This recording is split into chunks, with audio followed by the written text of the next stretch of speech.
Bismillah. Greetings to my respected elders, my brothers and my sisters, and to all those who are not yet believers. I need you all to pay attention to this today. This is about TikTok being purchased by Meta and the backdoor deal that's going on, and how all of a sudden everything since TikTok has been back up, how everything is different.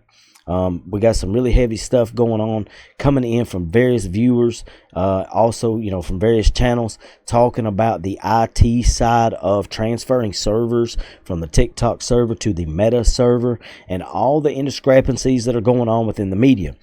Before we go any further, brothers and sisters, be sure to hit the like and the subscribe button, head over to the channel, join channel membership, inshallah. Also, donate to the GoFundMe page. This donate link is on there. Also, the PayPal donate. This helps in the content creation. Support my work, inshallah. We keep it going for the pleasure of Allah. Without further ado, brothers and sisters, I want to get right into this quick video. Bismillah.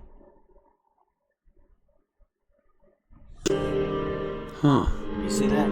Are you Did you guys see that? I'll back this up. Sync your Facebook friends list to connect with them on TikTok. Allow TikTok to access email addresses to improve your experience, including ads. Never has that ever been a thing. Huh. Are you kidding me? This is on TikTok? Why would Meta buy TikTok? What's going on with Meta?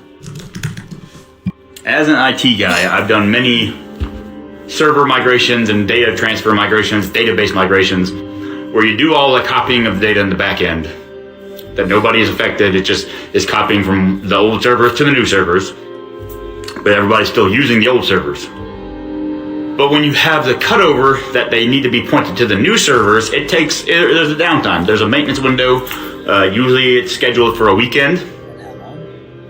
And there's about a 12-hour outage. Oh my gosh, scheduled for the weekend, 12-hour outage.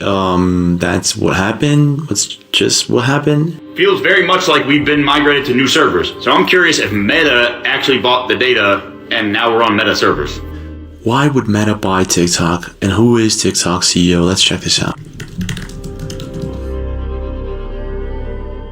So TikTok CEO Shao has removed CEO from his bio on TikTok. Is this real? TikTok CEO Shou removed his bio the other day on TikTok where it says CEO of TikTok. Okay, so here it says that he did not remove it. It was never there to begin with. Makes sense, but still kind of weird. Okay, so this is... I personally don't believe that it was never there to begin with. I believe that it probably was there at some point. But again, if they were to have a purchase type situation or a sale type situation, obviously he's going to remove that. And then whoever is in charge of that will obviously post, oh, it was never on there, etc., etc. He who controls the information controls the narrative. It's really weird coming in from Jax Wright Songs. She actually makes songs on TikTok, but I guess she was kind of angry with the ban. I can't think of a potentially more powerful propaganda tool. Propaganda tool? Did he just say propaganda tool? I'm sorry, sir. I thought What? The national security threat was in terms of data collection. Here are some fun facts. Instagram, Facebook, Google, DoorDash, and Airbnb all collect more data than TikTok. TikTok has contributed more than $24 billion to U.S. gross domestic product and more than 224,000 jobs to the U.S. economy. Okay, so this is weird. Propaganda tool, but what does this have to do with Meta? TikTok is not a publicly shared company. Meta is a publicly shared company. He's not understanding the reference to the propaganda tool because he is not in that circle. He is not in that anti-Zionist circle that is, trying to get the information out about what's actually been going on with the control of the information. Okay, as we already see that Israel has shut down all the Al Jazeera networks within Gaza and within the surrounding areas so that people cannot get a first-hand glimpse of what's actually going on. So we turn to TikTok for these types of things. We got boots on the ground over there, and they're sending videos left, right, front, and center, and this is something that they need to have stopped because the world is pissed off. The world is pissed off at genocide. It's no different than what Adolf Hitler did. The only difference is it's more televised, it's more publicized. We have literally cameras on it 24 hours a day, 7 days a week. And this is a problem for them, the powers that be. And it all ties back into political control and political dominance. Also, what Brother Shahid Bolson was talking about the other night, I covered on my live stream. If you can control this information, I'll get to that later, inshallah. Members of Congress who voted on the TikTok ban are invested in Meta stock. What? Wait, are you kidding me? Wait, so this... As a matter of fact, what the chick's talking about right there, I'm going to go ahead and touch base on this really quickly. The man who wrote the bill, who was the one who was responsible for introducing the bill to be passed on the TikTok ban,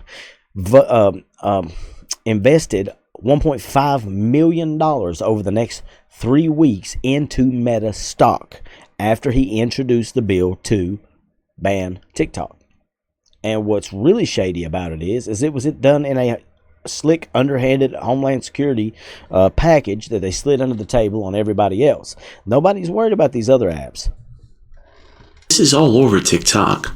Hunter Kaimi said something like this. Delete all Meta apps off your phone. Instagram, Facebook Messenger, delete them right now. You don't have to delete your account, just delete the app. We've got 2 days to absolutely tank Meta stock. Why is that important, you may Why? ask? The Senate just shot down the act that would extend the TikTok ban deadline. Coincidentally, randomly, super silly, a lot of the members of Congress actually own stock, and a lot of it in Meta, who just so happen to be one of the biggest faces pushing the ban of TikTok. So I just want to get this straight. They rushed a bill to ban TikTok within a humanitarian aid bundle and just slipped it in there, didn't have to vote on it, didn't have to hear any testimonies from the Americans that use this app to put food on their table. They deny the act that would extend.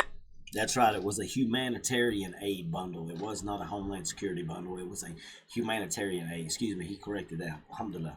The deadlines, all while doing this to increase the stock that they just purchased before this went through. Am I getting anything wrong here? So what's more important to you? So this is coming in from Jeremy Gone Wild 6 days ago. Take a look at this. I used to work in IT. I worked in IT for like 13 years, and I learned a lot about data privacy in that time, and social media and apps, and what apps are notoriously bad when it comes to data privacy. And at the very top of the list, the worst offender, the worst app for data privacy, I know which one.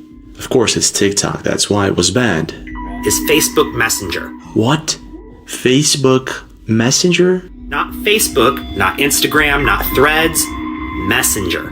What are you kidding me? Why? Let me just explain this to you. If you have Messenger on your phone and you don't have any other apps by Meta, you don't have Facebook, Instagram, Threads, nothing. If the only thing from Meta you have on your phone is Messenger and you connect to a...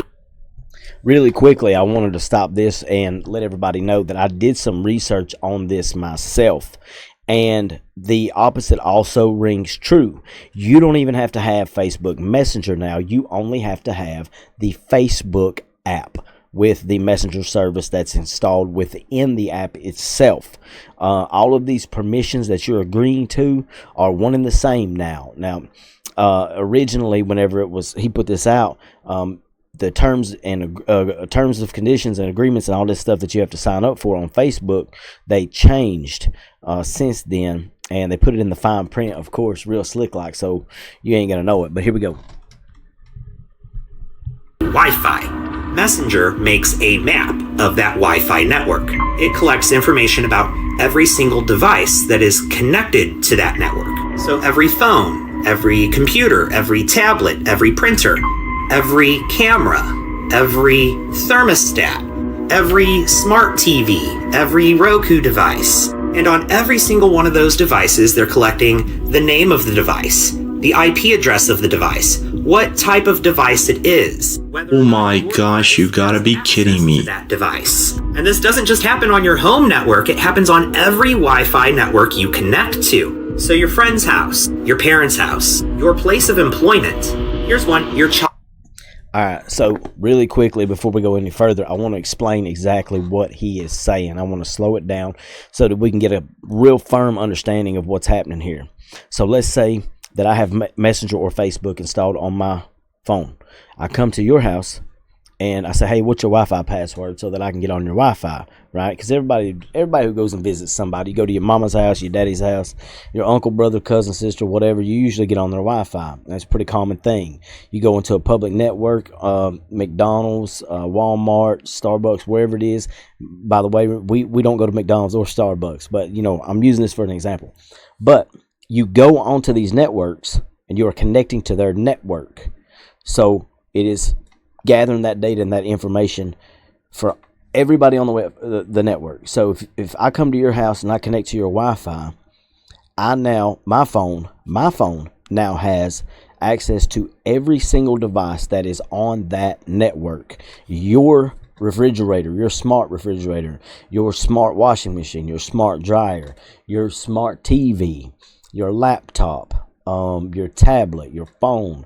Not only that, but my phone is secretly collecting bits of data from your contacts, every phone number that's listed on there, every address that's listed on there, every photo that you have of that person that's connected to your Google account, etc., etc., etc. So these are not small things. You take your kids to school, your kids connect to the phones at school, and that's what he's about to talk about here. But I wanted to stop that so that I could really drive home the fact of what he is talking about here. Child's school. If your child has Facebook Messenger on their phone, and then they connect their phone to their school Wi-Fi, that app is collecting data about their fellow students and about the faculty. And it's a lot more information than just, oh, there's 200 devices connected to this network. No, it's detailed information about every single device. Wait. So this is wrong. I mean, this is just total invasion of privacy. And this is something that's not even mentioned nowadays. Did y'all know that Facebook Messenger, when you give the terms and conditions and you check and you do whatever, you're allowing Facebook Messenger that when you connect to a Wi-Fi, they can go into that Wi-Fi map and they can find all of the devices that are also connected to that Wi-Fi. And not only does Messenger collect all of this information about every single device on every single network that your phone ever connects to, but they also collect a crap ton of information from your actual phone, like the names, phone numbers, email addresses, and social links of literally everyone in your contacts. Using the service and downloading the app gives consent for your phone to be used as a data collection device. So I guess this is one of the reasons a lot of people are angry with this thing about Meta.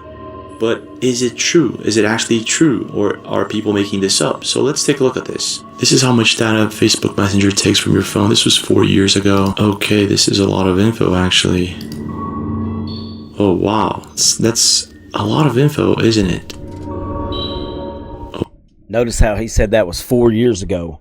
It's increased since then. And also within each individual one of those that you click on, like whenever it says contacts, it brings it up.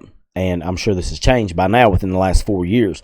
But every one of those that you click on that it brings up will also have their social links, all these different types of information that your Facebook Messenger app or Facebook app receives from your contact on Facebook. And you don't even have to have your contacts synced to your Facebook. So I know a lot of people probably thinking, well, I'm gonna get out of that and not upload my contacts to my Facebook, not allow them access to my contacts. Well, unfortunately, guys, that's not enough. That's not enough. It goes way deeper than that. Oh my, and the list goes on. Are you kidding me? Is this real? What? Oh my gosh, this is from 2018. This has U.S. government wants Facebook's help to wiretap Facebook Messenger. Been going on for quite some time now. There's also this one, bogus Facebook Messenger installer leads to a backdoor. I guess this is where cyber criminals are taking advantage of this fact, launching targeted attacks on social media users. This is 2011. So we got a few things here. Some people are saying that the TikTok ban was actually because they were transferring the servers to somewhere else, possibly to a Meta server, which I don't think is the case, but this is what a lot of people are talking about. So some important people bought Meta stocks before TikTok was banned to try to take advantage of that, possibly. Not sure if that's illegal, but it's kind of shady, and I completely understand why there's a lot of people angry about that. TikTok is not the only one that's spying on people. It seems that Meta and many other apps are taking advantage of people not knowing what they're signing up for, and it's opening backdoors and just scanning your entire Wi-Fi and everything you do. And last but not least, it seems that the TikTok ban was mostly because it's a tool of propaganda, and not because it's spying on people. But what kind of propaganda? What are they talking about? So why is TikTok being banned, and why is there all of a sudden all this shady stuff going on with Meta stocks and possibly the Meta servers and everything about TikTok being different? Now I'm seeing videos from other creators saying that when they log into their Meta apps, Facebook specifically, they're getting a pop-up that says link your TikTok to your Facebook. When on earth have you ever seen anything like that before? I mean, I haven't been on Facebook in God only knows how long, but are you kidding me? This was a scam from the jump and we all fell for it. People can't go live. They're saying that TikTok is now asking people to link their Facebook profile. What is really going on here? What do you think about this? Do you actually think that it's fair that TikTok got banned, taking into consideration that there's possibly other apps that are also spying on us? Did Meta actually buy TikTok? Is TikTok going to start surveilling people in a different way? Is it going to start silencing certain content? Is this going to happen to other social medias too? And what? All right, I'm going to go ahead and draw it in right there, guys. But as you can see from what I'm talking about, what the man's talking about here and the research that he's done, and believe me, his channel is a little bit theatric with the music and everything. But in reality, I've checked on a lot of his work, and he does very good investigative work. So shout out to you, James. Invite you to come over and we'll have a conversation, inshallah. But listen, guys, the propaganda that they're wanting to control is the anti-Muslim sentiment that's going on with Palestine and all these things. As we know that TikTok has been the #1 platform that people have used in order to share the information that's going around about what's happening in Palestine with the genocide and the war crimes against humanity and all those things, and Bibi Netanyahu being found guilty of being an international war criminal and all those things. So as we know, that is the #1 tool that's being used to fight the anti-Zionist propaganda machine. So he who controls TikTok ultimately controls what propaganda is pushed in and what propaganda is pushed out. And this goes to what I was talking about on my live stream the other night with Brother Shahid Bolson, when I covered his video about the TikTok ban and how that is a way to control the information that comes in and also that goes out. Okay, so basically what the brother was saying on there is that he who controls this controls the ability for the rest of the world to see what is happening within the United States, all right, to us as its citizens, and it's a way for the rest of the world to be unaware of that we are there supporting them. So if they can cut that off to the rest of the world, they have no idea that we are there supporting them through their struggle and through their genocide, that they're ultimately suffering at the hands of tyranny.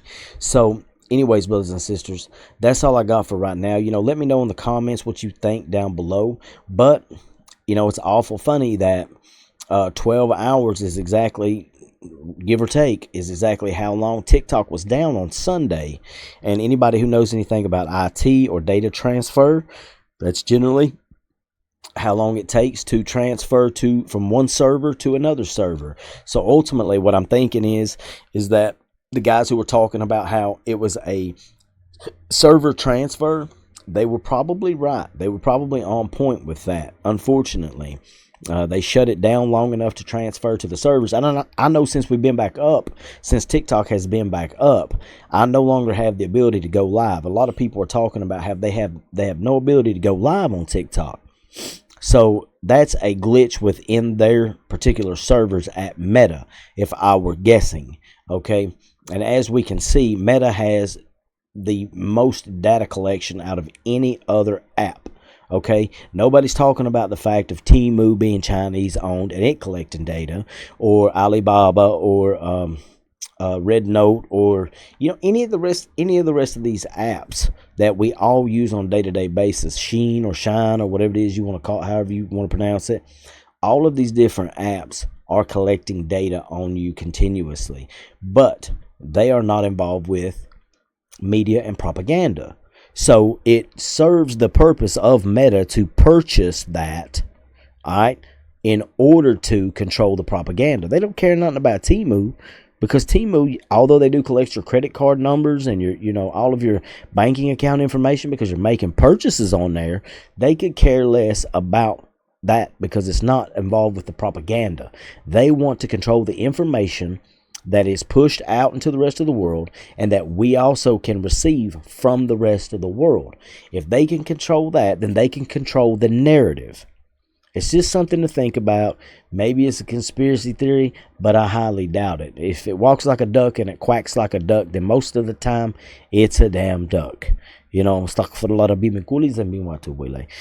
brothers and sisters, be sure to hit the like and the subscribe button. Thank you for watching so much. Thank you to all my new channel members and my new channel subscribers and all the new donations to the Daiwa Center project as well as to the content creation. Keep supporting my work, brothers and sisters. I can't do it without you. Thank you so much. Until next time, my brothers and my sisters, remember that there is one God and only one God, and He alone is worthy of worship.